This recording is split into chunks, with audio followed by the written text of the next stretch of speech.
এয়া আমাৰ তেলি ডাঙৰীয়াই বন্তি প্ৰজ্বলনে আজি আমাৰ বাৰে ৰহণে সাংস্কৃতিক শোভাযাত্ৰাৰ শুভাৰম্ভ কৰিব। গতিকে তেখেতক আমি বন্তি প্ৰজ্বলন কৰি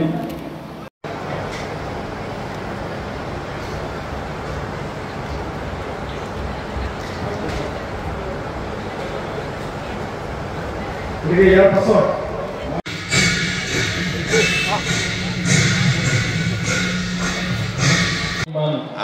মই ভাবোঁ যে আমাৰ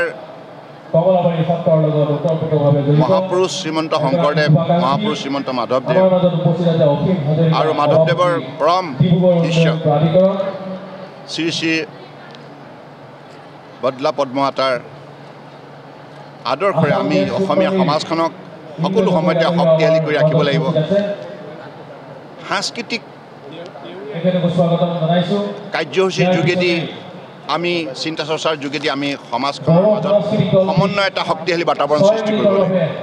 অসমৰ বুকুত বসবাস কৰা বৰাক ব্ৰহ্মপুত্ৰ পাহাৰ ভৈয়ামৰ বৃহত্তৰ অসমীয়া সমাজখনৰ মাজত এই আন্তৰিকতা, এই শ্ৰদ্ধা ভক্তি মৰম চেনেহ জীয়াই ৰাখিব লাগিব। কাৰণ আজি ডিগবৈত শ্ৰী শ্ৰী বদলা পদ্মমাতাৰ সেৱা সমিতিয়ে ডিগবৈবাসী ৰাইজৰ সহযোগত আজি যিটো সাংস্কৃতিক সমন্বয় ইয়াত কাৰ্যসূচী আয়োজন কৰিলে আৰু এই শ্ৰী শ্ৰী বদলা পদ্মমাতাৰ আৱিৰ্ভাৱ তিথি ইয়াতে তেখেতসকলে ইয়াত উদযাপন কৰিলে। আজি ইয়াত যেনেধৰণে বিভিন্ন জনগোষ্ঠীৰ যিটো সঁহাৰি, এই সঁহাৰিৰ যোগেদি এই কথাটো প্ৰমাণ হৈছে যে অসমীয়া সমাজখনে গুৰুসকলৰ বাণীৰে আগন্তুক দিনত একেলগে মিলি অসমৰ গৌৰৱ অক্ষুণ্ণ ৰখাৰ বাবে সকলোৱে সংকল্প লৈছে।